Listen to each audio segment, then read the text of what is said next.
శ్రీమద్ భగవద్గీత 3వ అధ్యాయము 34, 35, 36, 37వ శ్లోకములు.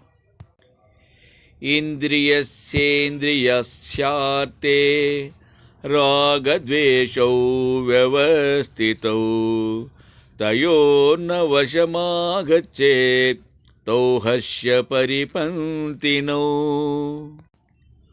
ఆయా ఇంద్రియములకు ఆయా విషయములకు మధ్యలో రాగద్వేషములు పెత్తనము చలాయించుచున్నవి. వాటి బారిన పడరాదు.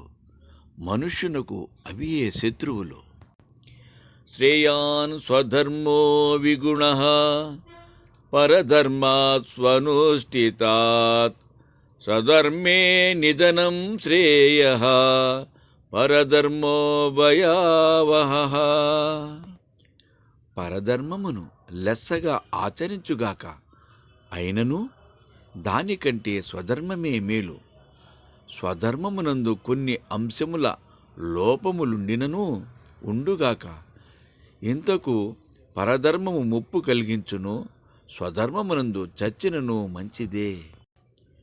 అర్జున ఉవాచ అథ కేన ప్రయుక్తోయం పాపం చరతి పూరుషః అచ్చిన్నపి వార్ష్ణేయ బలాదివ నియోజితః. అర్జునుడిట్లనెను, తనకిష్టము లేకపోయినను బలవంతముగా దేనిచేతనో నెట్టబడిన వాని వలె మనుష్యుడు పాపము చేయుచున్నాడే. కృష్ణ, ఆ ప్రబల శక్తి ఎద్ది.